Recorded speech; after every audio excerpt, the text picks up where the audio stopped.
सतगुरु महाराज की जय। प्राणनाथ प्यारे की जय।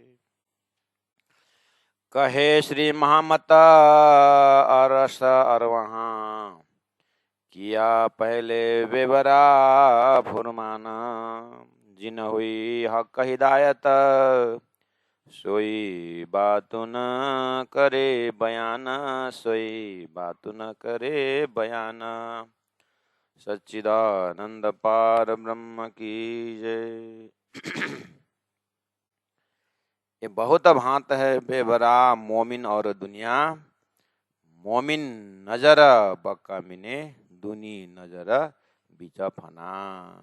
चौपाई नंबर 145 प्रकरण 23 में हमने कल कंक्लूजन किया कि टॉपिक क्या था कि मोमिन दुनी का बेवरा।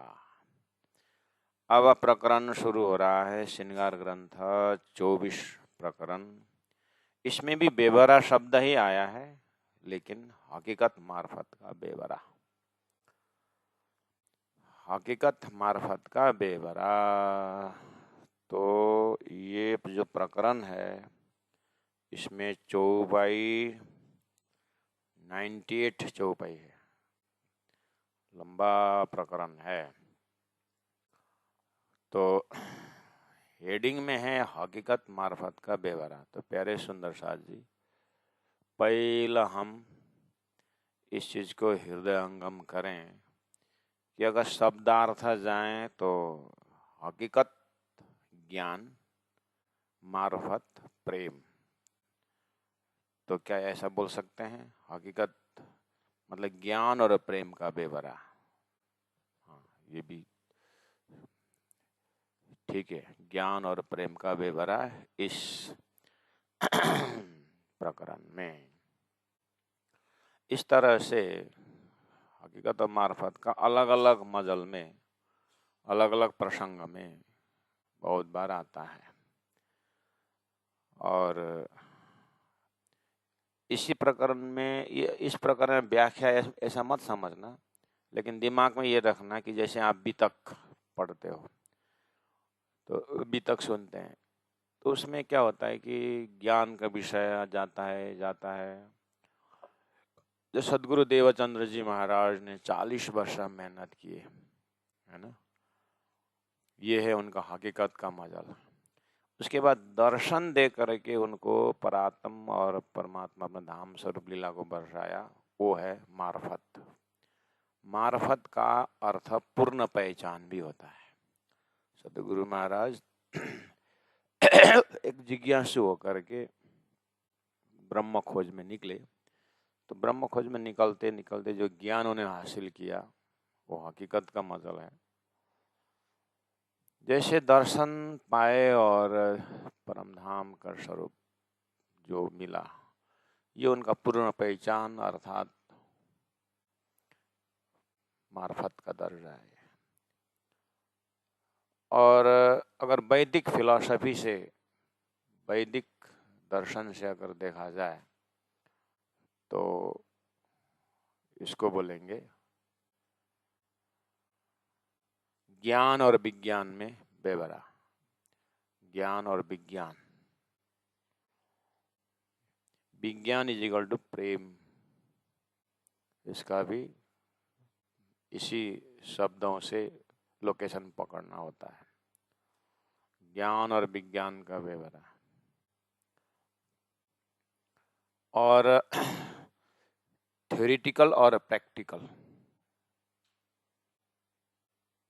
भोजन बनाना ज्ञान है और उस भोजन को ग्रहण करना विज्ञान है।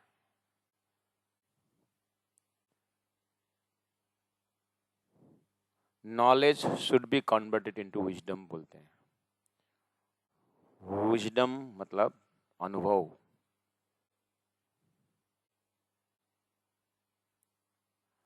इस तरह से बहुत ही प्रसंग आता है। जैसे इस इंद्रावती आत्मा महामती प्राणनाथ जी के साधना दौरान में देखेंगे, उन्होंने भी उतर त्यार घटाया रहा पैसा भरा दोए करके मेहनत की, ये उनका हकीकत का मजल है। लेकिन जैसे उनको अपने परात्म का दर्शन हुआ, मिलावा का दर्शन हुआ, अपने परात्म का दर्शन हुआ, ये उनको मार्फत है, अर्थात ये पूर्ण पहचान है, उनका अनुभव में आ गया सारी चीज। इस तरह से बहुत सारा लोकेशन से आप दिल में इस शब्द को बैठा के रख सकते हैं। अभी धनी ने श्रृंगार ग्रंथ में प्रकरण 24 में ये शब्द लेकर के प्रारंभ कर रहे हैं, हकीकत मार्फत का बेबरा करके। अब आगे कैसा कैसा मजल आता है, कैसा कैसा प्रसंग आता है, उसको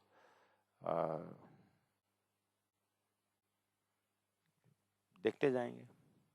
आइए श्रृंदावती के साथ चलते हैं। सोई कहूँ हकीकत मार्फत, जो रखी थी गुज्जर रसूल, वास्ते अरश रूहन के, जिन जावे आखिर भूल। इस तरह से अब प्रारंभ हो रहा है। धनी ने कहा कि अब मैं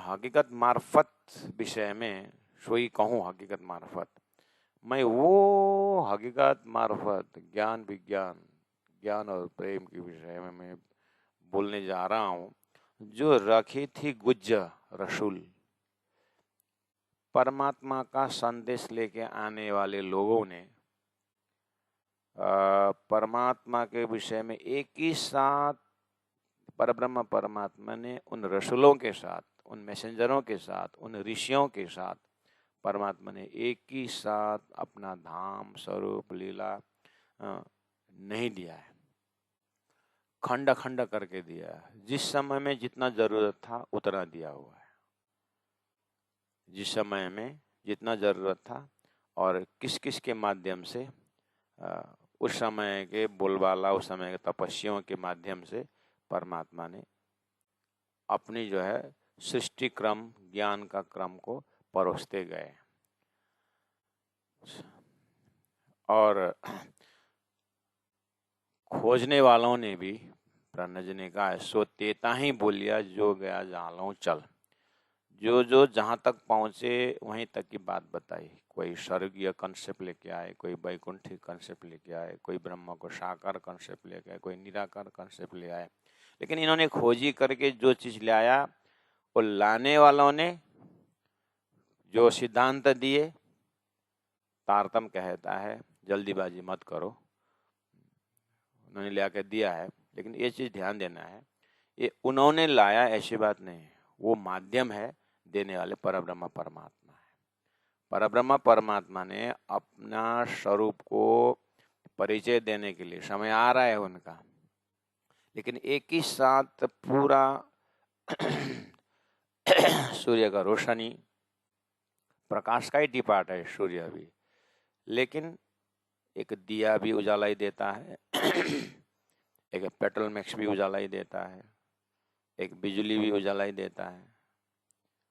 ऐसे ही परब्रह्म परमात्मा ने ज्ञान की ही चर्चा की धरती में। इसीलिए वेदों में क्या कहा, पहला शरीयत अर्थात कर्मकांड का ज्ञान दिया, फिर उनके बाद उपासना का ज्ञान दिया, फिर ज्ञान का ज्ञान दिया, फिर विज्ञान दर्जा का ज्ञान दिया। इसी तरह कर्म, उपासना, ज्ञान, विज्ञान, ये वेदों ने ही बताया है। उसी तरह कुरान में भी 1.25 लाख पैगंबर हुए, सभी पैगंबरों ने कुछ न कुछ हद तक या तो शरीयत की बातें की, या तो तरीकत की बातें की, या तो हकीकत की बात की, या तो मार्फत की बात की। शब्द का ये फेरबदल है, लेकिन जो कॉन्सेप्चुअल, जो एक स्टैंडर्ड होता है, आत्मा का जागृति का जो अवस्था होती है, वो बराबर है। चाहे शरीयत बोलो, चाहे कर्मकांड बोलो, चाहे तरीकत बोलो, चाहे उपासना बोलो, चाहे ज्ञान बोलो, चाहे हकीकत बोलो, चाहे मार्फत बोलो, चाहे विज्ञान बोलो, अनुभव का दर्जा वही है। तो प्राणा जी कह रहे हैं, मैं हकीकत मार्फत का बेवरा करने जा रहा हूं, जो रखी थी गुज्जर रसूल। मोहम्मद साहब को उन्होंने आगे रख करके बताया कि वेदों के विषय में,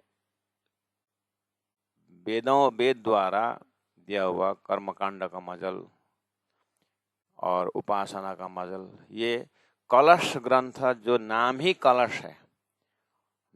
कलश है, उसमें विवेचन हो चुका है। और अब उसको जब महामती प्राण जी जब कुरान हदीसा को देखने लगे तो वहाँ पर मोहम्मद साहब ने ये बहुत जोड़ तोड़ से कहा। तो प्राण जी महाप्रभु को कुरान का प्रमाण को बहुत नजदीक से, करीब से देखा उन्होंने, क्योंकि ये तो 1000 साल पहले का ताज़ा भी मैसेज है, ताज़ा भविष्यवाणी है। और उसमें डेट वाइज लिखा हुआ है, 10वीं 11वीं 12वीं सदी में खुद परब्रह्म परमात्मा आएंगे, खुदा आएंगे, और वो खुद अपना धाम, अपने अरशाजिम, अपने शब्दों से अपने धाम के विषय में वर्णन करेंगे। जिन्होंने प्रश्न बोला, मेरे पीछे कोई नहीं आवश्य, एक रू अल्लाह आवश्य और वही इमाम कहलावश्य। ये चीज को, ये प्रमाण को प्राण जी ने प्रत्यक्ष प्रमाण लिए। सदगुरु देवचंद्र जी महाराज ने जो वेदों द्वारा जो ज्ञान और विज्ञान की बात देवचंद्र जी महाराज कहा करते थे, तो वो चीज को उन्होंने हकीकत मार्फत शब्द से क्लियर बताया हुआ कि ये 10वीं 11वीं 12वीं सदी में हकीकत और मार्फत जाहिर होगा, मोहम्मद ने बोला। तो फिर उन्होंने उस तत्कालीन समय में फिर क्या दिया, तो उनका खुदा से बात हुई है। उन्होंने जो मेराज के प्रकरण में रखा हुआ है, दर्शन के प्रकरण में, मैंने खुदा से बात की, वो जुल्फेकार है और अमृत स्वरूप है। जैसे वेदों में किशोरांगम है, किशोर स्वरूप है, और कॉर्ली हेयर ब्रह्म की बातें की है। तो मोहम्मद साहब ने खुदा से बात करके आखिर उसके बाद क्या हुआ, बोले 90,000 हरफ खुदा ने मुझे कहा। उसमें से खुदा ने कहा है कि ये शरीयत और तरीकत संबंधी जो है 30,000 हरफ जो है वो कुरान में लिखना। उसके बाद वो शरीयत और तरीकत को तुम लिखना, पढ़ाना, गोकाना, सब कुछ कराना। और जो 30,000 हरफ जो हकीकत का जो दे रहा हूँ, 30,000 शब्द जो हकीकत का जो दे रहा हूँ, उसको लिखना जरूर, लेकिन उसका व्याख्या मत करना। हाँ, अगर कोई पात्र मिले तो हकीकत का मजल खोल देना, कोई पात्र मिले तो, नहीं तो वो रखना। मैं आकर के उसको साक्षी रख करके उस हकीकत के आधार पर मैं फिर मार्फत खोलूंगा। खुदा ने मुझे इस तरह से बोला है, इसलिए मुझे अधिकार दिया है शरीयत का 30,000 हरफ व्याख्या करने का। पात्र मिले तो 30,000 का हकीकत का कुछ बताने को, और जो 30,000 जो मार्फत खुदा ने मुझे सुनाया, दिखाया, सब कुछ किया, लेकिन उसको खुदा ने बोला है शब्द में भी रखना मत और तुम्हारे दिमाग में भी रखना मत, बस दिल में रखना बोला है। और खुदा से इतनी बात हुई है, इसीलिए मार्फत खोलने के लिए खुदा स्वयं आएंगे करके मोहम्मद ने बोला। तो तत्कालीन लोगों ने मोहम्मद को घेरा और बोला कि इसका मतलब खुदा कब आएंगे, हम तो फिर मरना पड़ेगा, तो हम अपने जीवन में वो मार्फत सुन नहीं पाएंगे। तो मोहम्मद ने बोला वो 1000 साल बाद आएंगे। तो 1000 साल तक हम थोड़ी नहीं जिंदा रहेंगे, तो खुदा ने हमारे लिए क्या भेजा? खुदा ने बोला कि 5 बार नमाज करने का नियम रख दिया है। वो बताया हुआ नियम को, शरीयत को अच्छी तरह से पालन करते जाओगे, अंतस्करण शुद्धि हो करते जाओगे हैं, और पवित्र होता जाओगे, तो फिर खुदा का वो हकीकत और मार्फत तुम समझ सकोगे। जब तक तुम्हारा चित्त शुद्धि नहीं होगा तब तक तुम हकीकत मार्फत सुन नहीं सकोगे। तो 1000 साल तक तुमको प्यूरिफिकेशन के लिए समय दिया, पवित्रता होने के लिए, शरीयत को अच्छी तरह से पालन करोगे तो तुम मार्फत और क्या तुम हकीकत और मार्फत के लिए पात्र बनोगे, ऐसा खुदा का आदेश है। तो कितने नाराज भी हो गए, कितने ने मोहम्मद का संबंध छोड़ भी दिया, कितने गुरु बदल भी दिए, ऐसे बहुत घटना घटती है। लेकिन कुरान में तो है, अब वो तो खुदा ने बोला तो अकाट्य है। तो 1000 साल बाद की जब बात आई तो हो सदगुरु देवचंद्र जी महाराज को वेद में यही बात की कर्मकांड का पोर्शन है, उसके लिए क्या बोला, वर्क इज वर्शिप, कर्म को पूजा बना करके तुम करोगे तो चित्त शुद्धि होगा। आज भी आप गीता पढ़ोगे तो वहां पर कर्म कंसेप्ट है, और बहुत समय तक कर्म जो विधि और निषेध है उसमें से विधि कर्म, निषेध कर्म को छोड़ करके विधि कर्म करोगे तो तुम्हारा चित्त शुद्धि होगा, चित्त साफ होगा। तो सूर्य का किरण तो कीचड़ में भी है, ग्लास में भी है, लेकिन कीचड़ में से रिफ्लेक्शन नहीं आता है क्योंकि वो गंदा है। वही किरण आईना में पड़ने पर रिफ्लेक्शन आता है। ऐसे ही परमात्मा की कृपा, परमात्मा की मतलब उपस्थिति हृदय के अंदर है, लेकिन अनुभूति होने के लिए अंतस्करण गंदा होने से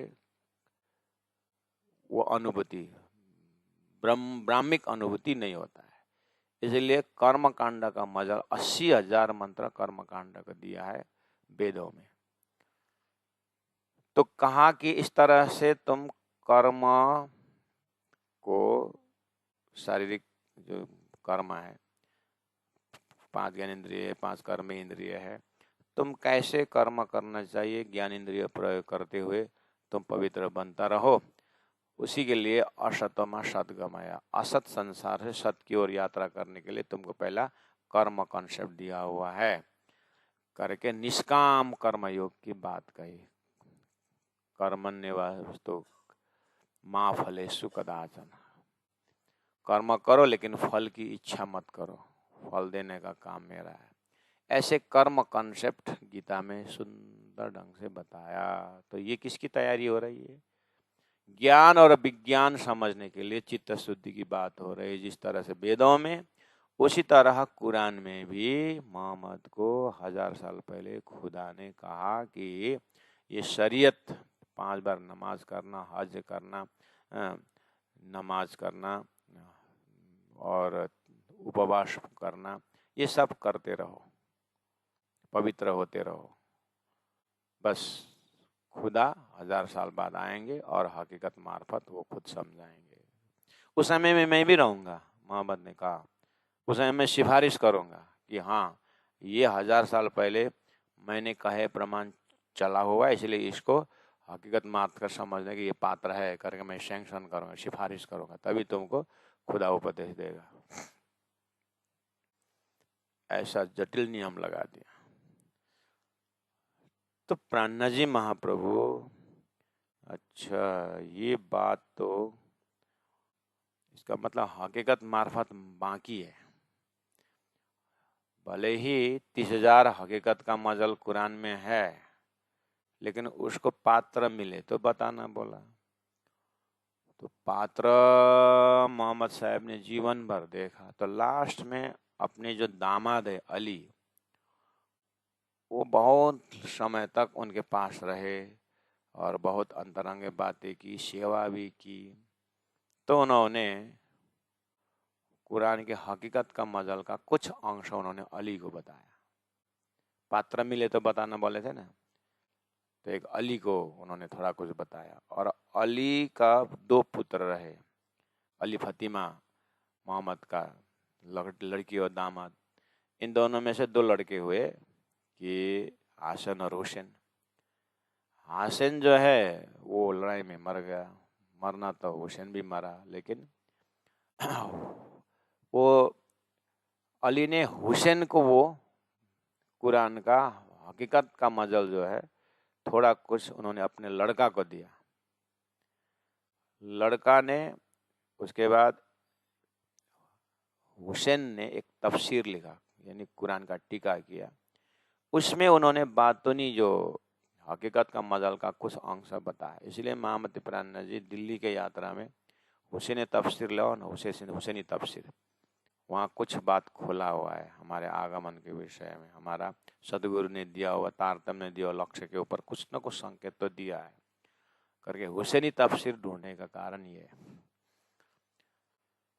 जैसे हमारे तारतम द्वारा जो दिव्य परम धाम की जो बातें हैं वो वैदिक ग्रंथों में कहाँ पर है, तो जैसे बुद्ध गीता में कुछ प्रमाण है, जैसे पुराण संगीता में श्री कृष्ण के लीला के विषय में, और माहेश्वर तंत्र में, तो कहीं न कहीं परमात्मा ने संकेत रखा हुआ है। इसी तरह कुरान का हकीकत का जो है वो भी हुसैनी तफसीर में कुछ अंश है। प्राणनाथ जी दोनों प्रमाण को अपने तारतम द्वारा सदगुरु ने दिया हुआ प्योर, अति प्योर, उत्तम ही अति उत्तम सीक्रेट नेक्टेरियन ब्लिस को, जहाँ पर धनी ने परमान अभी तक सुरक्षित रखा था अपने पास, उसको उन्होंने परोसना तो शुरू कर दिया। लेकिन इस तरह से ये परोसा जाएगा इस समय में करके कुछ भविष्यवाणी तो परमात्मा ने दी है, नहीं तो दुनिया कैसे विश्वास करेंगे। तो इस तरह से उन्होंने परब्रह्म परमात्मा का जो एक मास्टर प्लान है वो उन्होंने तारतम के व्यवस्था से देखा, तात्म चश्मा से देखा। तो प्राणनाथ जी अभी सबको देखते हुए चलो इसके बेवरा कर देते हैं, इसलिए हकीकत मार्फत का बेवरा करके यह टॉपिक रखा। उसके बाद बोला अब मैं स्वही हकीकत मार्फत के विषय में कहता हूँ जो रखी थी गुज्जर रसूल, जो मोहम्मद ने गुइया रखा था। उन्होंने बोला हकीकत मार्फत खुदा स्वयं आकर के खोलेंगे, बोला है। प्राणनाथ जी ने देखा अब मैं भी नहीं खोलूं तो कौन खोलेगा, अब मैं तो अंतिम जमाना का खाबंद डिक्लेयर हो चुका है। और बुद्ध कल के अवतार के हिंदुओं का वो कल के अवतार, तो अब मैं लास्ट हूँ। और बुद्ध अवतार बुद्धि का अवतार अब आ गया, तो फिर द्वय परार्ध अष्टविंशति कलयुग, अब यही समय चल रहा है, अब तो मुझे खोलना ही है।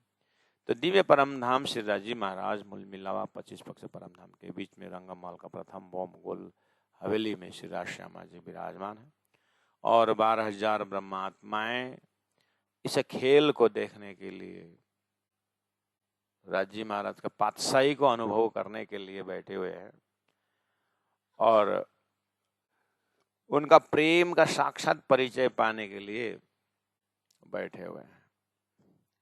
और राजी महाराज ने कहा कि खेल में तुम्हें भेजूंगा, लेकिन बहुत बुलावनी है, वो भूल जाओगे।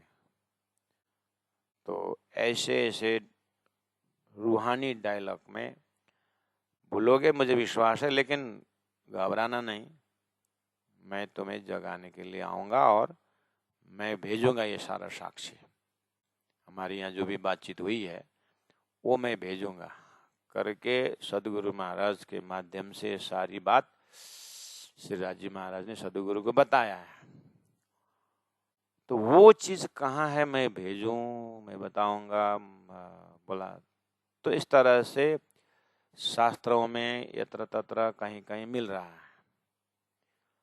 तो कुरान को जैसे ही प्राणनाथ जी ने खोला और देखा तो हाँ, यहाँ तो स्पष्ट लिखा हुआ है कि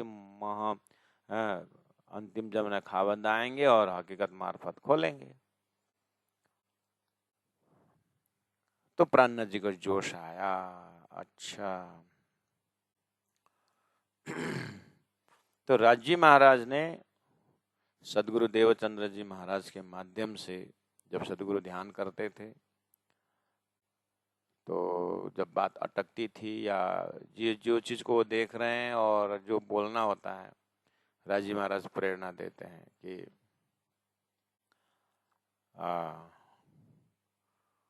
ये चीज मैंने गुह्य रखा था, मैं तुम्हारे से खोल रहा हूँ, ये चीज मैंने गुह्य रखा था, मैं तुम्हारे लिए खोल रहा हूँ, बता देना सुंदर साथ को, आत्माओं को बता देना। इस तरह से परम धाम का एक एक स्पॉट दर्शन होता है, फिर बता देते हैं, दर्शन होता है, फिर बता देते हैं। ऐसा चल रहा है। तो बाद में पता चला मार्फत, तो हकीकत मार्फत बाद में खोलेंगे बोल रहे हैं। सदगुरु देवचंद्र जी महाराज शास्त्रों में ये सारा ज्ञान है, लेकिन ये ज्ञान जो धाम का ज्ञान है, जैसे परमात्मा, परम ज्योति, परम धाम, परागति, ये वेदों में है, ये ज्ञान है, लेकिन वो धाम कहाँ है? खेल बनने का महाकारण क्या है? ये जो विज्ञान है वेदों में नहीं मिल रहा है। तो ये विज्ञान तो साक्षात धामधनी जिन्होंने खेल बनाए, जा कारण खेल रची, जिसके लिए खेल रचा गया, जिसके लिए शास्त्र बनाया गया, वही ब्रह्म आत्मा ही ये तो मार्फत बताएंगे, विज्ञान दर्जा का ज्ञान देंगे। तो अच्छा, तो सदगुरु देवचंद्र जी महाराज कहते हैं, अब देखो मैं ज्ञान और विज्ञान का व्यवहार कर रहा हूँ। जितने भी धर्मशास्त्रों में वैदिक शब्दावली है, ब्राह्मिक शब्दावली है, जैसे जीव, ईश्वर, अक्षर ब्रह्म, पूर्ण ब्रह्म, अक्षरातीत ब्रह्म, अखंड मुक्ति, ऐसे ऐसे जो शुद्ध सनातन, ऐसे जो दार्शनिक शब्द है, देवचंद्र जी महाराज कहते हैं यथा नाम तथा गुण नहीं हो रहा है। जैसे भागवत में रास का वर्णन है, चलो भागवत के हिसाब से ये पूर्ण ज्ञानी होगा रास, लेकिन प्राणनाथ जी सदगुरु बोलते हैं मैंने जब रास अखंड की बात पूछा, कहाँ है अखंड, तो कोई बता नहीं सके। बाद में मुझे रास खिलाने वाले स्वरूप ने ही बताया कि रास यहाँ अखंड है। रास इस कारण से अक्षर ने यहाँ अपने बुद्धि में अखंड किया है करके, जब रास का त्रिधा भेद मुझे पता चला, रास का त्रिधा भेद, बिंब, प्रतिबिंब, प्रतिभास, तो मुझे अखंड रास अर्थ लगा। तो सदगुरु बोलते हैं इसका मतलब भागवत में उनके हिसाब से भले ही वो विज्ञान दर्जा का रास हो, भागवत के हिसाब ठीक है, लेकिन जब मुझे रास अखंड का अर्थ लग गया, रास किसके लिए खिलाया था? अक्षर के लिए खिलाए थे, और अक्षरातीत का प्रेम परोस के दिखाने के लिए। तो ये जो भेद खुल गया, ये मेरे लिए विज्ञान है। तो मेरे तारतम अवतरण होने के पश्चात तारतम द्वारा मैंने परब्रह्म परमात्मा के दिल में रसरास का भंडार पाया। तो वेदों ने रसो ऐसा ब्रह्म और रस करके बोल रहा, ब्रह्म रस रूप है करके बोल रहे थे। जब मुझे तारतम द्वारा जब मैंने रसरूप ब्रह्म का धाम स्वरूप पाया, तो मुझे श्रीमद् भागवत का जो रास प्रसंग है, मेरे लिए वो हकीकत का मजाल है, मेरे लिए वो ज्ञान का मजाल है, क्योंकि विज्ञान हुआ है ही नहीं। विज्ञान तो मुझे जिन्होंने रास खिला उन्होंने बताया, तो वो रस मुझे लबालब मिला, उसके बाद शंका ही था मेरे हृदय में। उसके बाद मेरे तो जिनके पास शंका नहीं आया, हो सकता है उनके लिए पूर्ण विराम हो रास, लेकिन मेरे लिए पूर्ण विराम नहीं हो पाया, क्योंकि रास अखंड बोल रहे हैं और ब्रह्मांड प्रलय में जा रहा है। तो यही धरती में अगर रास अखंड बोलोगे तो शास्त्र में ये भी बताया सारा संसार प्रलय में जा रहा है, उस समय रास अखंड कहाँ होगा? और किसी ने उत्तर नहीं दे पाए, तो मैं रोया, तड़पा, और लास्ट में रास खिलाने वाले स्वरूप ने ही जब मुझे दर्शन दे करके बताया, तो फिर मेरे प्रत्यक्ष हुआ, मैंने अपने आप को रसरास में पाया। और उसमें वहाँ पर फिर मैं स्टॉप नहीं हुआ, मुझे और आगे बताया कि ये रसरास इस कारण से तुमने खेला है, इसलिए हे आत्मा चेहना चरित्र चातुरी ब्रजरास की लई अनुभव असलु अंग में चढ़ी आई धाम के सही करके मुझे और आगे परब्रह्म परमात्मा का धाम का स्वरूप का दर्शन के वहां लीला जब देखा, वहां तो अपरम अपार प्रेम ही प्रेम का लीला है। रसरास में तो थोड़ा बिंदु मात्र अक्षर को अनुभव कराने के लिए खेला है।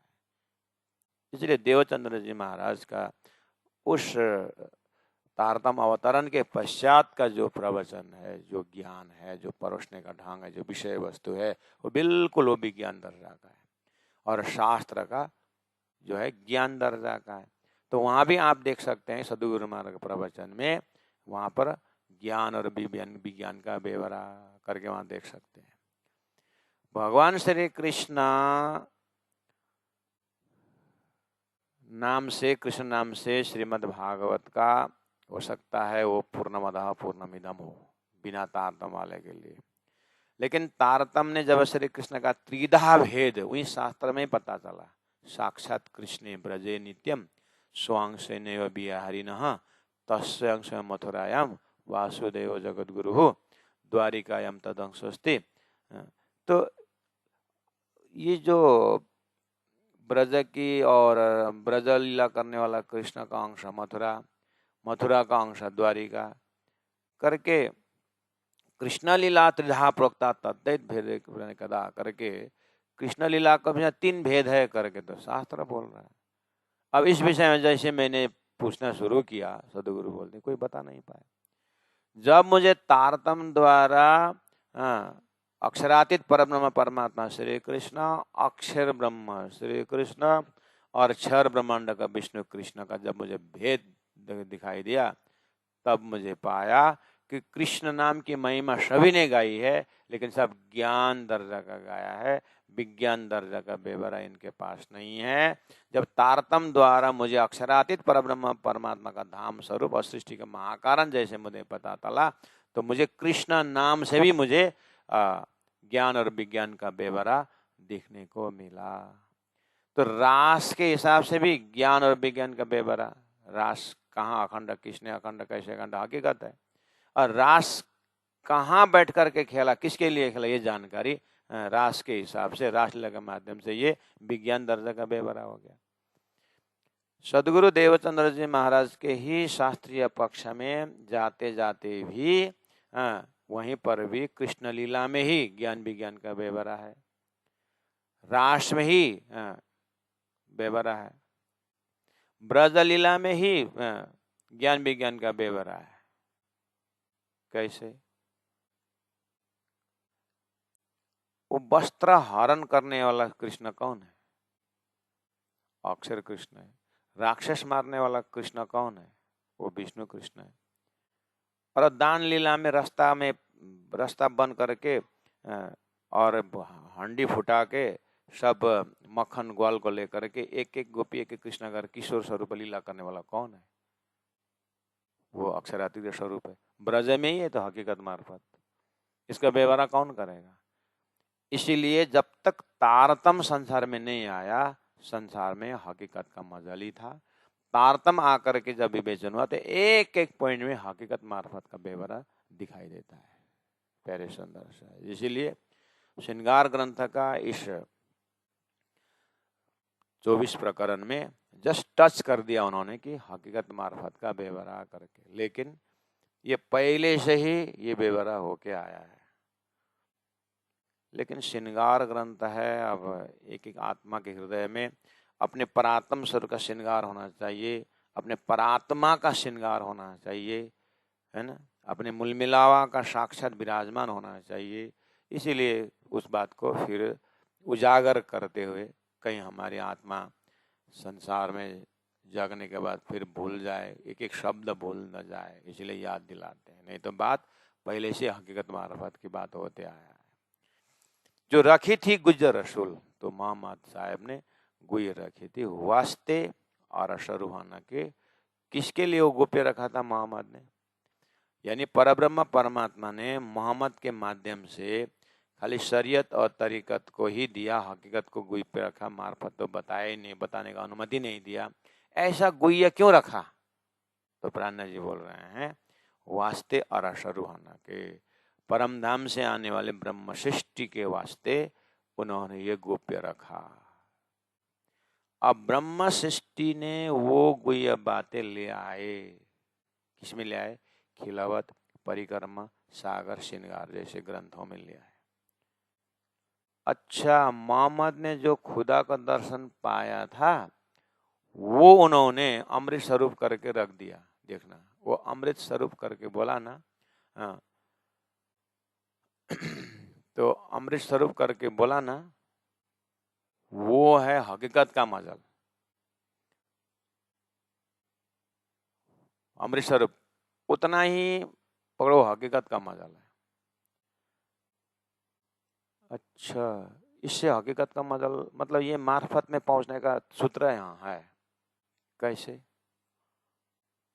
वो अमृत स्वरूप है, किशोर स्वरूप है, तो ये करता क्या है, रहता कहाँ है? अब ये प्रश्न का उत्तर चाहिए कि नहीं चाहिए? ये मार्फत है, और घुसने का अंदर है, उसमें से मार्फत में जाने का रास्ता मिलता है। और मोहम्मद ने जब खुदा का दर्शन पाया तो वहां पर बगल में एक मुर्गा है, चोंच में खाक लेकर के बैठे हुए हैं और मौन है। तो मोहम्मद पूछते हैं, ये कौन है? चोंच में खाक लेकर के क्यों बैठे हैं? ये प्रश्न कुरान में है। तो प्राणनाथ जी बोल रहे हैं, यही चीज उन्होंने दोहरा करके पूछा। वो 1000 साल तक कुरान पढ़ने वालों को उत्तर नहीं दे पाए। और वहाँ लिखा हुआ है कि जब मोहम्मद ने पूछा कि इन्होंने क्यों मुंह में चोंच में खाक लेकर के क्यों बैठा है, तो बोला खुदा ने तुम्हारा उम्मत ने गुनाह किया है करके लिखा है। तुम्हारा उम्मत ने गुनाह किया है, ये हकीकत का मजल है, कुरान के अंदर हकीकत है। अब मार्फत मोहम्मद को सुनाया, कार्य कारण तो बता दिया, इसलिए ये लो ये गुनाह किया है, ये है तो बता दिया था। लेकिन जाते जाते क्या बोला, लेकिन ये दिल में भी मत चढ़ाना, दिमाग में तो रखना ही नहीं, बोले मैं खुद आऊंगा बोला। अब जैसे वो यहाँ जग गए तो उनका सपना जैसा लगता है, खुदा ने बताया तो था, चोंच में खाक रखने का कारण तो है, लेकिन दानी ने वो तो परमात्मा ने तो ले लिया वापस। अब देखते हैं आयत में, देखते हैं आयत खाली 30-60 हजार है। 30,000 सुना था, 90,000 का वो तो ना आयत में है, ना दिमाग में है, ना दिल में है, लेकिन सुपर कॉन्शियस दिमाग में बताया तो था, खुदा ने बोला तो है, और खुद बोला है मैं 1000 साल बाद मैं आऊंगा बताने के लिए बोला है। इसलिए खुद मोहम्मद साहब प्रार्थना करते खुदा से, जब आओगे तो मुझे भी उठा लेना बोला, मुझे भी शामिल कर लेना, खुदा से प्रार्थना किया है। तो प्राणनाथ जी बोल रहे हैं, आहा मेरी घर की बातें बेचारा मोहम्मद क्या समझे। चोच में खाक लेने का अर्थ होता है ब्रह्म आत्माओं का स्वरूप। श्यामा जी महारानी शहीद 12,000 ने ये तिलसम, ये छोटा सा झूठे खेल मांगा, अपने मुख से मांगा, इसीलिए वो देख रहे हैं। ये खेल मांगना ही चोंच में खाक लेने बैठना है।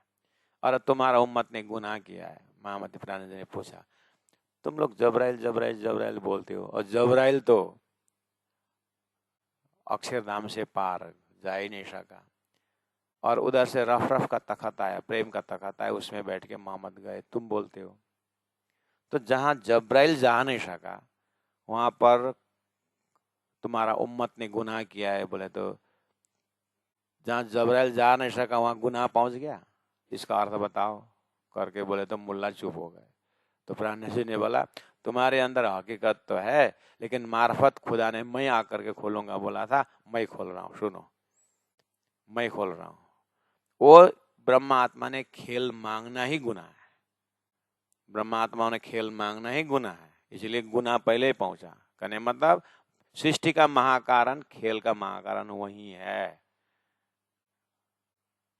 वो अमृत स्वरूप पर ब्रह्म परमात्मा, ये मार्फत है जो अभी मुझे उन्होंने बताया कि मैंने बाद में आकर के बताऊंगा बोला था, हे प्राण, हे इंद्रावती आत्मा, ये बता दे करके मैं बता रहा हूँ, ये मार्फत है करके तत्कालीन उन मुल्लाओं को प्राणनाथ जी ने बहुत प्रेम और भाव से हकीकत मार्फत का बेवरा करके बता दिए थे। तो बहुतों ने स्वीकार किया इस चीज को। और वेदों में जो उत्तम पुरुषस्तु अन्य परमात्मा इति उदारे, उसी को ही परमात्मा कहा जाता है। ये वाली चीज तो कलश ग्रंथ में तो बाद में आया, देवचंद्र जी महाराज ने शास्त्र पक्षों द्वारा ज्ञान और विज्ञान का व्यवहार तो तब से ही करते ही आए। उसी व्यवहार का सार से लक्ष्मण सेठ जैसे विद्वान जग गए थे। उसी बेवरा के माध्यम से गोविंद व्यास जैसे विद्वान जग गए थे। भीम भट्ट, श्याम भट्ट जैसे वेदांती जग गए थे। किसे?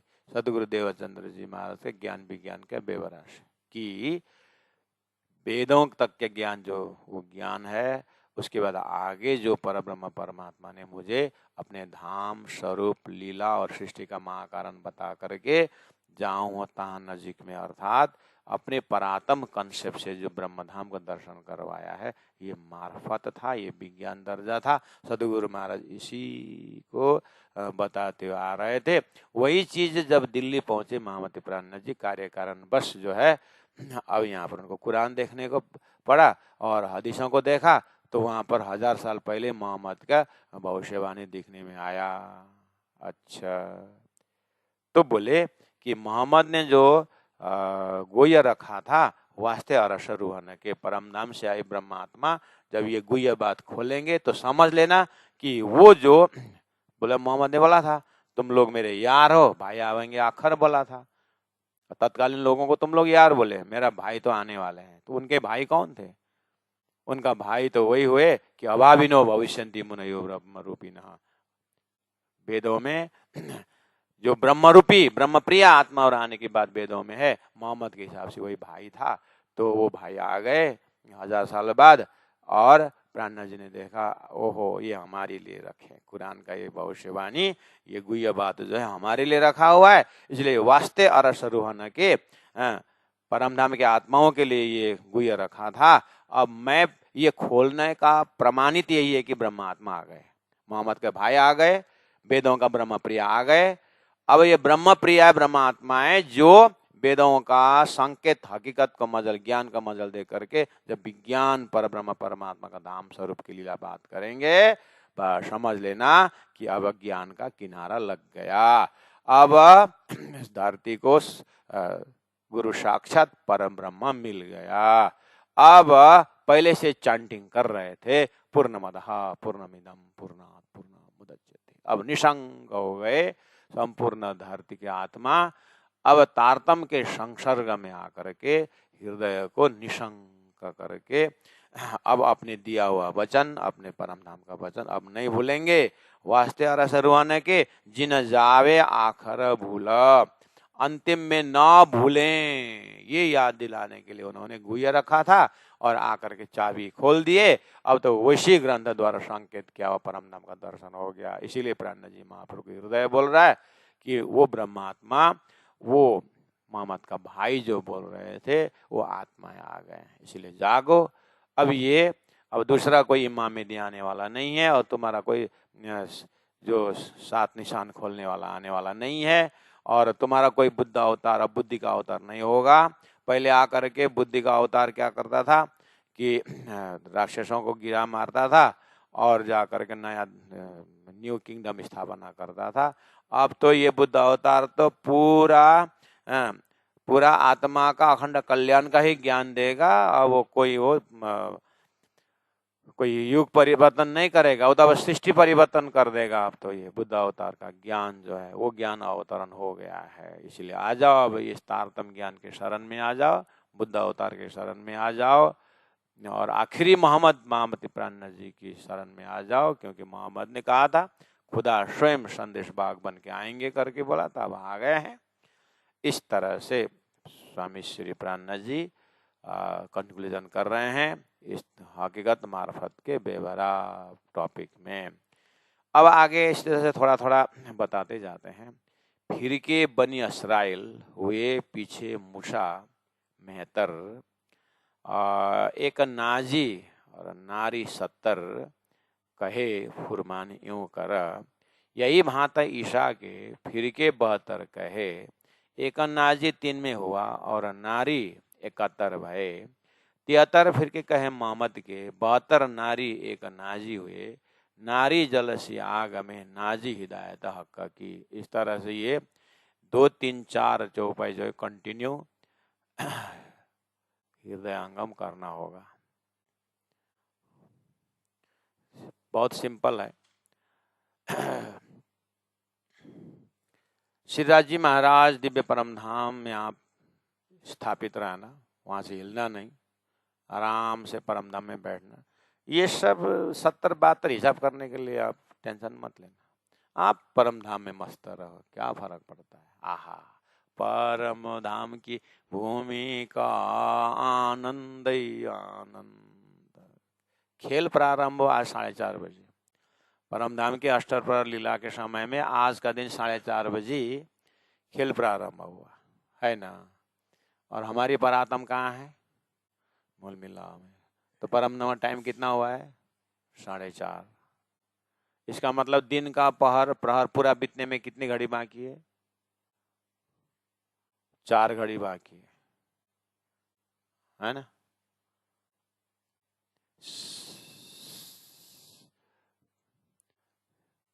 जम्मा 4 घड़ी बाकी है, 4:30 हुआ ना। 1 घड़ी का 22.5 मिनट, हाँ 1.5 घंटा बाकी है, इसका मतलब 4 घड़ी बाकी है। तो आप वहीं रहना, किसने आपका धक्का मुक्का करके नीचे उतारा? खुद नीचे उतरते हो और झगड़ा करते हो, वहीं बैठे रहो। वहां बैठ करके क्या करना, उठ कर नहीं जमना जी, चलो जहाँ है वहीं है तो स्नान करो। आज कहाँ है? आज पाठ घाट में है ना।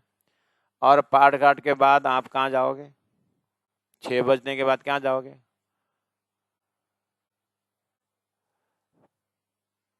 चांदनी चौक होते हुए सीढ़ी चढ़ के रसोई के चौक में, है ना। और 7:30 बजे 7:30 बजे तक भोजन लीला करोगे। उसके बाद चौथी भोर में 7:30 से 9 क्या करोगे? नृत्य करोगे। 9 बजे के बाद 5वीं भोर में जाएंगे। बस सुखले सारी रात, सुखले सारी रात, और दूसरे दिन शुरू हो गया, कल का दिन शुरू हो गया। तो हे ब्रह्मात्माओं, आपका रूटीन वो है, वही लीला करते थे। बस आज थोड़ा सा अक्षरों को देखा और अक्षर ने भी आपको देखा, इसीलिए आप थोड़ा, आपके हृदय में थोड़ा गड़बड़ हो गया है। नहीं तो आप वहीं रहना। करके राजी महाराज ने हृदय में सोचा कि मैं अब ये ब्रह्म आत्माओं को मेरे पातशाही और मेरा प्रेम का परिचय देना है, तो स्टेज तो बनाना है। और अब धरती अक्षर ब्रह्म द्वारा बनता है, तो यहाँ पर अब एक ओम बहुश्याम पर के जीव विस्तार होता है। और जीव विस्तार होते समय अब यहाँ पर मेरे परम धाम को सुरता को प्रवेश कराना है, सुरता को प्रवेश कराना है, तो स्टेज तो बनाना है। अब प्रवेश कराते समय यहाँ तो 4,36 वर्ण, यहाँ तो पता नहीं खिचड़ी है खेल, मुझे मालूम है। जलचर है, थलचर है, नवचर है, 33 करोड़ देवी देवता है। राजी महाराज के रूटीन में सब पता है। नाटक लिखने वालों को पता होता है कि ये कितने एपिसोड का होता है। राजी महाराज को पता है कि अब बनने वाला कैसा ब्रह्मांड बन रहा है। और हम ब्रह्म आत्मा बस राजी अक्षर खेल देखेंगे, अक्षर खेल देखेंगे। तो अक्षर का खेल देखें, मुझे मालूम है अक्षर का खेल कैसा बाजार है। छोटा बच्चा मिनी बाजार में जाकर के छोड़ दिया जाए सर्कस में तो क्या हालत होगा, ऐसे तुम्हारे होने वाला है। राजी को पता है। राजी बोलते हैं तो रुको रुको, वो बहुत दुखदाई है, ये है वो है। जितना जितना नया नया शब्द प्रयोग करते हैं उतना उत्साह बढ़ जाता है। ये क्या है, ये क्या है। राजी को पता तो है जाएंगे ही जाएंगे, क्योंकि भेजने वाले मैं हूँ। रोकने का एक्टिंग करूंगा लेकिन ये जाएंगे। लेकिन फिर भी तो ऐसे ही गटर में तो डालना नहीं होता है ना। लड़का को हम हॉस्टल लेके जाएंगे, साला ये सब्जी भी नहीं खाता, भी नहीं खाता है, जब उड़ूसर खटपल भएको मात्रै हॉस्टलमा राखिन्छ तो भन्दैन अब बोले। मच्छर ही मच्छर, मस्क्यूटो के जगह में ले जाकर रख देंगे इसको, तो माँ बाप थोड़ी नहीं बोलते हैं।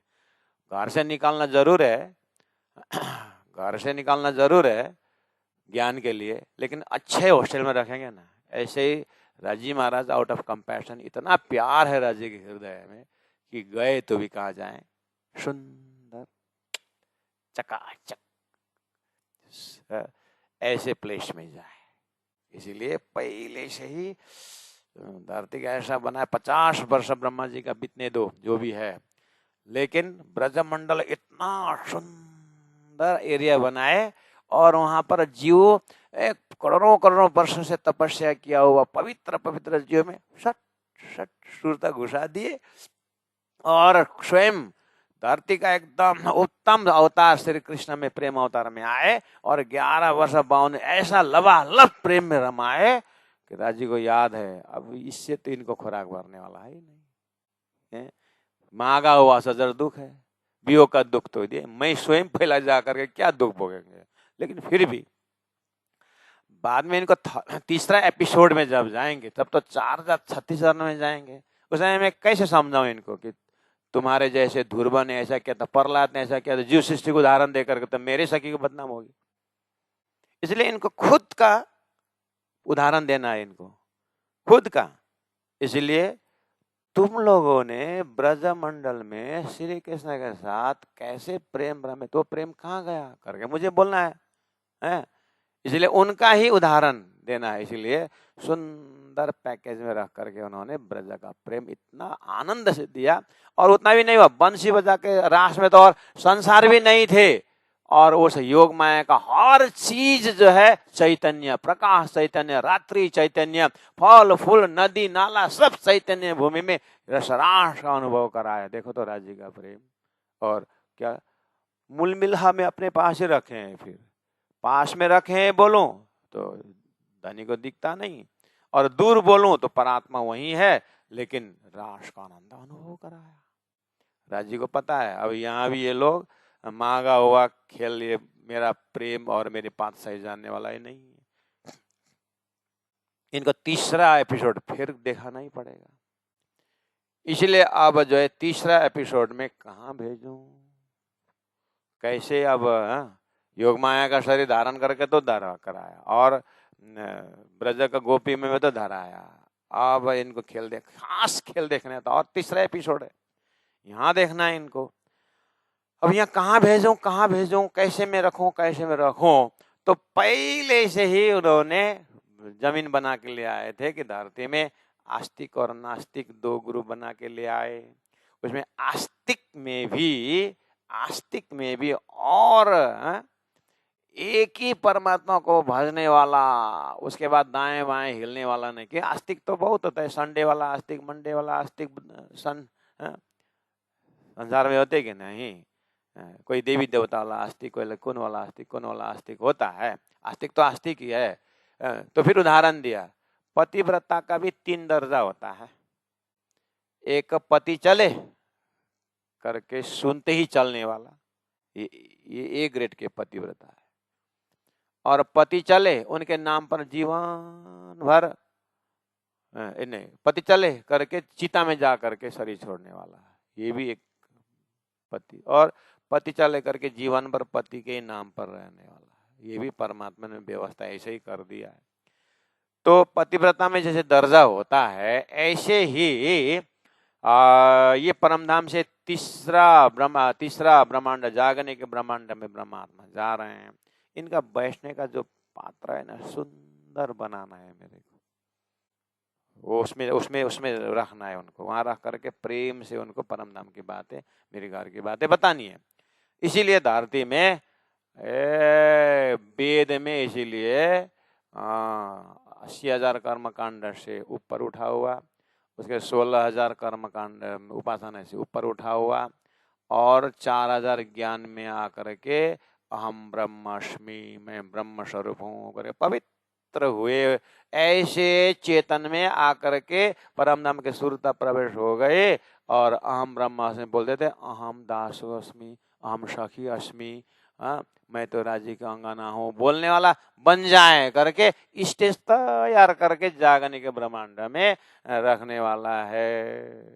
तो वो जो कुरान के हिसाब से, पैगंबरों को हिसाब से प्राण जी ने कहा, अच्छा मूसा पैगंबर का जाने के बाद उन्होंने बोला, मूसा ने, कि मेरे जाने के बाद 71 फिरके हो जाएंगे, उसमें 70 फिरके नास्तिक होंगे, 1 फिरके नाजी होंगे, आस्तिक होंगे करके एक को सेलेक्ट करके जगह बुकिंग करके रखे थे। और मूसा के बाद जब ईसा आए, ईसा ने जीवन भर किया और भविष्यवाणी बोल दिया, मेरे जाने के बाद मेरे जो ये वंशज जो है 72 फिरके हो जाएंगे, उसमें से 71 फिरके नास्तिक हो जाएंगे, 1 फिरके आस्तिक हो जाएंगे, नाजी। और मोहम्मद ने अपने जमाने मेरे जाने के बाद 73 फिरके हो जाएंगे, उसमें 72 फिरके नास्तिक हो जाएंगे, नारी, और 1 नाजी रहेंगे करके पहले से ही एक जगह बुकिंग करके रखे आए थे। यही नाजी नाजी में परम धाम के ब्रह्म आत्मा प्रवेश करा करके अब यहाँ पर प्राण जी की वाणी सुनते, अरे वो तो मैं था, अक्षरातीत का था, वो तो मैं अक्षरातीत था करके बोलने वाला बना दिए। प्यारे सुंदर साथ जी, समझ में आया? तो ये धरती का कॉन्सेप्ट देखो, मूल मिलावा का भूमिका मैंने वहां से आपको हृदय क्यों लिया है? आप परम धाम में रहना, वहीं बैठना, उतरना नहीं। जब आपको सुरता रूप से खेल में आने की बात जब आती है, तो हमारी परात्म को सुरता से ब्रज में ले आए, रास में ले, और जागनिक ब्रह्मांड में जब ले आना होता है, तो जागनिक ब्रह्मांड में पहले से ही नाजी और नारी करके हिला रहे थे। नारी नारी नास्तिक, जड़ चेतन का, जड़ का पूजा करने वाले, ऐसे ऐसे। और नाजी जो है मुख आंख पैक पैक बच रहेगा नाजी, क्या कहीं कब खुद आएंगे और कब वो जो भविष्यवाणी कब आएंगे, ऐसा रास्ता देखने वाले, जैसे नाजी, उनके भाषा से नाजी नाजी। इस तरह वेदों में आस्तिक नास्तिक था, तो आस्तिक जमात बना के रखे। हाँ, तो ऐसे में अब अच्छा मोहम्मद के 5000 वर्ष पहले वो जो गोपियां जो है, गोपियां नाजी आस्तिक। अच्छा, वो जागने के ब्रह्मांड में इस तरह से वो नाजी वाले आस्तिक वाले जमात है, अब वहां पर टक टक टक टक टक टक टक ब्रह्मात्मा प्रवेश होकर के खेल देख रहे हैं। इसीलिए हे प्यारे सुंदर सा जी, उसके लिए चौपाई नंबर 2, 3, 4 में स्टेज की बात है। तो क्या बोला? फिर के बनी इसराइल, इसराइल के वंशज में, वो कुरान का इतिहास है। जैसे हमारे यहाँ सूर्यवंशी बोलेंगे तो कौन है सूर्यवंशी में? राम। चंद्रवंशी में कृष्ण, तो वो खानदान में आता है ना। ऐसे ही कुरान का भी जो इजराइल के वंशज, बनी मतलब उसके वंशज में फिरके मतलब अलग अलग ब्रांचेस हुए हैं, उनमें से उसी इजराइल के वंश में हुए पीछे मूसा पैगंबर हुए। मूसा पैगंबर मेहतर बनेगा मतलब श्रीदार, मूसा पैगंबर श्रेष्ठ हुए। हाँ, और मूसा पैगंबर के जमाने में उन्होंने कहा कि मेरे जाने के बाद 1 नाजी नारी 70 + 1 = 71 फिरके हुए। कहे फुरमान यूं करा, कुरान में इस तरह से बताया है कि मूसा पैगंबर के बाद 71 फिरके हुए। 1 नाजी नारी 70 हो, तो 71 हुए।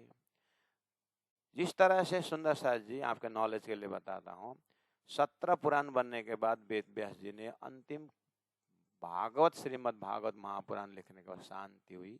इसी तरह 1.25 लाख पैगंबरों का अपना अपना पुस्तिका है, अपना अपना ज्ञान का है, उन सबको समराइज करके समराइज करके कुरान है।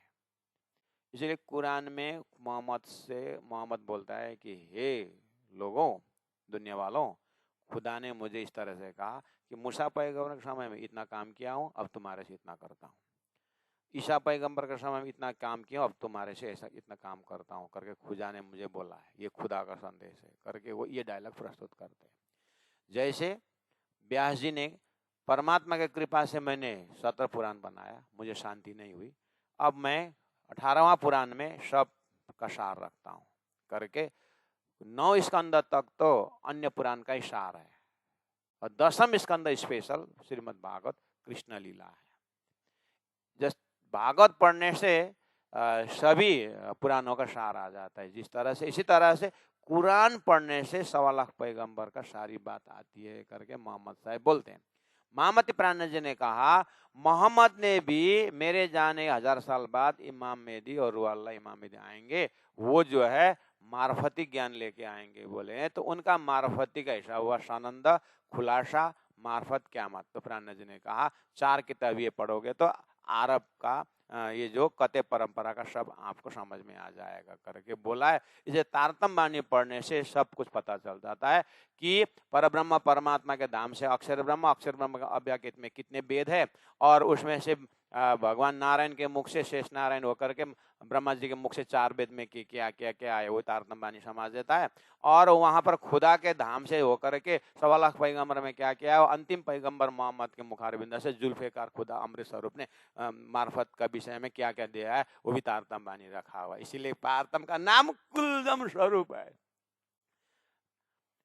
दोनों धाराओं का समावेश किया हुआ है। इसीलिए प्राणनाथ जी यहाँ उस एस्पेक्ट को उजागर कर रहे हैं कि मूसा पैगंबर से 70 नारी और 1 नाजी करके ये संकेत किसका है? प्राणनाथ जी बोल रहे हैं ये संकेत किसका है? ये संकेत वही है कि ये नाजी वाला ही हकीकत मार्फत समझने वाला आत्मा है करके संकेत दे रहे हैं। उत्तम जीव है ये नाजी हो, ये उत्तम जीव में परम धाम का सुरता प्रवेश होकर के फट अक्षरधाम परम धाम नूर जलाल नूर जमाल का बात समझेंगे। ये ब्रह्मात्मा का अधिष्ठात्री जीव रहेंगे ये नाजी वाले। हाँ, ऐसे ही यही भांता ईसा के फिरके 72 का है। 72 फिरका उनके जाने के बाद उसमें से 1 नाजी 3 में हुआ, 1 आस्तिक नाजी हुआ और नारी 71 भय। तो उसमें भी सेलेक्ट करके 1 नाजी 1 आस्तिक जमात रख रहे हैं, पवित्र जीव रख रहे हैं सेलेक्ट करके, जिसमें मास्टर प्लान में क्या होना है, ब्रजराज होकर के गए आत्माओं को आकर के यहाँ क्या करना है, फिर वो खेल देखने के लिए आना है। इसलिए उन्होंने नाजी शब्द से एक तैयारी करके रखे है। स्टेज तैयार हो रहा है। अभी ब्रह्मात्मा ब्रजराज होकर के वहीं बैठे हैं। कहाँ? मूलमिला में सुरदारू में बैठे, अभी खेल में नहीं आए। इसलिए आपको मैंने पहले बोला था वहीं रहो, झगड़ा करने के लिए उतरते हो जल्दी जल्दी, आराम से बैठो ना, हो सके तो उधर ही घूमना, नीचे क्यों आना। लेकिन हमारा कहना नहीं मानते, इसलिए प्राणनाथ जी बोलते हैं कि फिर समझाना पड़ता है। नहीं तो आहा परम धाम की भूमि का आनंद आनंद, सर्जनी सीखो। हमारे यहाँ हौजा को सर में कल डुबकी लगा रहे थे विद्यार्थी लोग, राज महाराज डुबकी लगा रहे थे हौजा को सर। या तो पुखराज में जाओ और वो छज्जा जो बढ़ता गया बढ़ते जाओ, आपका बुद्धि भी बढ़ेगी। और पानी में वो 16 धारा, आहा वहां छलांग लगाओ ना। कहाँ यहाँ करके आप नरका में छलांग लगाते हो, लेकिन बोलना कहना कोई नहीं मानते। ये तो खजाना दिया है उधर ही रहना, कोई बात नहीं, अगर वाणी में है तो फिर आइए। तो ऐसे स्टेज तैयार हो रहा है, आप परात्मा में रहना, नीचे वो न मत होना, वो मार्फत है आपका। हाँ, अब नीचे आ रहे हैं तो हकीकत से ही जाना पड़ रहा है, इसलिए हकीकत मार्फत का हकीकत का मदल तैयार हो रहा है कि ये 1 नाजी 3 में हुआ और नारी 71 भय। 73 फिर के कहे मोहम्मद के। अब मोहम्मद की बारी जैसी आई, मोहम्मद ने बोला मेरे जाने के बाद 73 फिर के हो जाएंगे। अच्छा 73 फिर के, हाँ 72 नारी 1 नाजी, 73 में 72 + 1 72 नारी होंगे। वो नास्तिक झगड़ा करेंगे, तलवार उठाएंगे, काटेंगे, मारेंगे। उसमें से 1 नाजी होंगे। वो नाजी जो है वो बहुत नारी जलसी आग में, वो नारी वाला तो आपस में लड़ेंगे, पश्चाताप करेंगे और अग्नि में जल के मरेंगे वो। लेकिन नाजी जो बचेगा ना, नाजी जो रहेगा ना, हिदायत हक की, वही नाजी को ही हक का हिदायत, हक का उपदेश वो नाजी सुनेंगे करके बोला था। तो प्राणनाथ जी बोलते हैं, हे दुनिया वालों, मोहम्मद के शब्द में, मूसा के जमाने के, ईसा के जमाने के नाजी नाजी इकट्ठा हो जाओ मेरे पास। हाँ, वो नाजी को ही हक की हिदायत बोला है। इसलिए न जाने झुंड में कौन सुहागिन होए, परमधाम से है ब्रह्मात्मा। ये नाजी वाले में, यानी ये आस्तिक जमात में, ये अधिष्ठात्री उत्तम जीव में ब्रह्मात्मा प्रवेश होंगे। और उन ब्रह्मात्माओं के लिए परम धाम की तारतम्य बानी आई है। इसलिए अब लीला हम जार करें, जीव सुख सैया हृदय धरे, पीछे सुख होशी बनना पसरसी चौदेवा बनना। इसीलिए हकीकत मार्फत का बेवरा चल रहा है। सुंदर साथ जी, आज का समय पूरा हो गया है। इस तरह से स्टेज बना रहे हैं। आप शांति से इन चौपाइयों को पढ़ना, प्राणनाथ जी के हृदय में जा करके अर्थ समझना, ऊपर ऊपर ऊपर ऊपर ऊपर ज़्यादा डीन एंड बशल में घूमना मत। राजी की वाणी को हृदयंगम करने के लिए तो एकांत बस चाहिए। अपने आप को नाजी अर्थात आस्तिक में भी एउटा स्पेशल पैकेज है राजी के हृदय में, जो मेरा ज्ञान उठाने वाला कौन होगा करके राजी देख रहे हैं। परात्म हमारा देख रहे हैं, ये परात्म सुरता में कहाँ बैठी है सुरता। तो सुरता को देख करके उस सुरता को टारगेट करके तारतम वाणी परोस रहे हैं राजी महाराज। इसे संभाल के रखना, ज़्यादा हल्ला मत करना। जिन पाए तिन माए समाए राख तो जोर छिपाई है। इसलिए पहला उस चीज़ को हजम करें, खुद जागें, उसके बाद धनी की आज्ञा हो तो जगाने के लिए निकलें, नहीं तो पहला जागो। जगाओ जुगत सो छोड़ो नींद विकार। तिरातर फिर के कहे मोहम्मद के, बतर नारी एक नाजी, नारी जलसी आग में, नाजी हिदायत हक की, नाजी हिदायत हक की। बोलो श्री प्राणनाथ प्यारे की जय। तीनों पुरी धाम की जय। गुरु जी 108 मंगलदास जी महाराज की जय। गुरु जी 108 दीनदयाल जी महाराज की जय।